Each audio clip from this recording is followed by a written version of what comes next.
Justin Trudeau announced his resignation from his post as Canada's Prime Minister. He had been under pressure to step down over poor opinion polls and a series of high-profile resignations from his cabinet. Joining me live is Dalhousie University political commentator Turnbull. Laurie, thanks for coming on the show.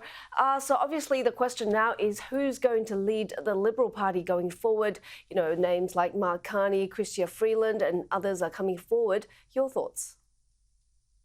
Right. I mean, this is going to be the question. Up until this morning, all we were thinking about, Monday morning, all we were thinking about is when is Justin Trudeau going to make this announcement? What is he going to do? What does his future look like? How long will this take? But now all questions are really on who is going to replace him. And so there are a few people, as you mentioned, Mark Carney, who is the former Bank of Canada governor and former Bank of England governor as well. It sounds like he's interested in throwing his hat in the ring. Chrystia Freeland, who is the Prime Minister's former deputy prime minister and former finance minister. It was her resignation from cabinet that I think really sprung this whole leadership race in motion and put a lot of pressure on Trudeau. And there's a few other people in his cabinet as well who are interested. So even though the Liberals don't look like they're going into a great position in the next election, there are a lot of people who are interested in the job. So what will the party be looking for in the new leader, seeing as we have this general election coming up? Right. And so they don't have much time. They like really not much time at all. And so I think what they need is somebody who is going to bring some energy to the party, someone who's going to boost morale, because it's been a long time since the party has been back in the polls and feeling like the next election is going to be really hard for them. They need somebody who's going to be able to give people a sense that this isn't a hopeless cause.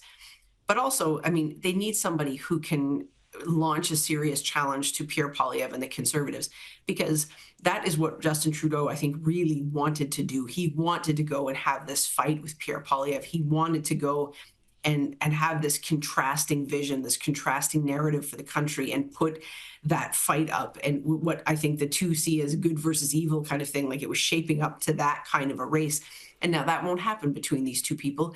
And I think the Liberals really need somebody who can perhaps take down some of the lead that Pierre Poilievre has. Even if they don't win, they need somebody who will be more competitive, somebody who will give candidates, the party, a reason to be enthusiastic, a reason to be energetic on the campaign trail. Regardless of who leads the Liberal Party around the world, we're seeing a lot of change elections mainly because of cost of living. Do you think that's going to play out in Canada as well? Yes, definitely. I think one of the things that has been really difficult for Justin Trudeau and the Liberals to get through is the sense that from many voters' perspectives, they haven't been responsive to that cost of living crisis. By the time anyone had heard anything from this government with respect to how painful the affordability crisis is, I think for a lot of people it was too late. The Liberals weren't as responsive to that as they should have been early on, frankly, and then they kind of ceded that ground to the Conservatives. And so I think, you know, there's a space where a new leader could try to get hold of some of that change momentum. If the new leader is seen as a departure from the old government, there could be a way for the Liberals. I don't think they're going to win the next election, but not to be so far behind. But I think that would require a very deliberate going at this head on, right? Like taking on that piece around the affordability crisis at the same time as talking about the importance of fiscal responsibility and balancing the budget. We are running a serious deficit in Canada. The amount that is spent on deficit, spending, like deficit management every year, is becoming quite significant and backbreaking, honestly. And from an economic perspective, it's becoming very problematic.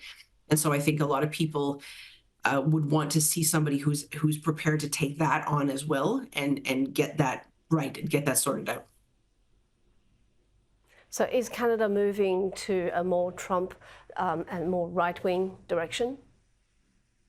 Some people are, I think. You know, there's a sense that, I mean, the Conservatives now, I think some people would look at that and say this is much more right-wing than the Conservatives were before. There is definitely a movement toward what some people would call populism. There is a suspicion of government. There is more of a sense that people like, I think a big part of the message of the current Conservatives is freedom, give people more space, more ways to control their own money, more ways to control their own lives. That seems to be the message of the current Conservative leader. And I would say that's probably more right wing than we have seen previous progressive Conservative leaders, for example. Is the whole country moving in that direction? No, I wouldn't say so. I think we have a polarization issue in Canada, the same as many other countries do. Thank you so much for your time. Laurie Turnbull from Dalhousie University in Canada.